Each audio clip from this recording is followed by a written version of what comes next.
টাকাগুলো তো এই। প্রিয় বন্ধুরা, আমি এখন আছি প্রায় অনেক উঁচু একটি পাহাড়ে। সেই পাহাড়টা হলো রাঙামাটি, এবং রাঙামাটির সেই ঝুলন্ত ব্রিজেরই পাশে। কিন্তু আমার থেকে একটি বিষয় অদ্ভুত লাগে, এদিকে সব চাকমা মানুষই বেশিরভাগ। রমজান মাসে ঘুরতে আসছি, যদিও রমজান মাসে এত ভ্রমণ করা উচিত না, কিন্তু সময়ের অভাবে রমজান মাসে আসা লাগছে আমার। এখানে এসে যেটা দেখলাম, আসলে আমরা শহরে যারা আছি তারা কিন্তু অনেক ভালো আছি।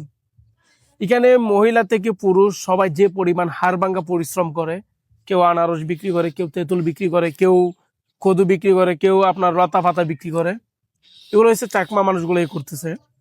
কিন্তু যে পরিমাণ কষ্ট করতেছে পাহাড়ে, এবং এদিকে আপনার সন্ধ্যার পরে কিন্তু অন্ধকার নেমে আসে, এটা অনেকে জানেন যারা পাহাড়ি এলাকায় বসবাস করেন।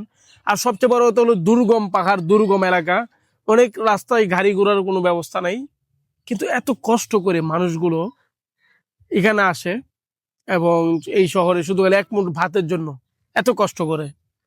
তো আসলে আপনি আর আমি কিন্তু অনেক সুখে আছি, অনেক শান্তিতে আছি। তারপর কেন জানি আমরা খালি হাই উতাস করি।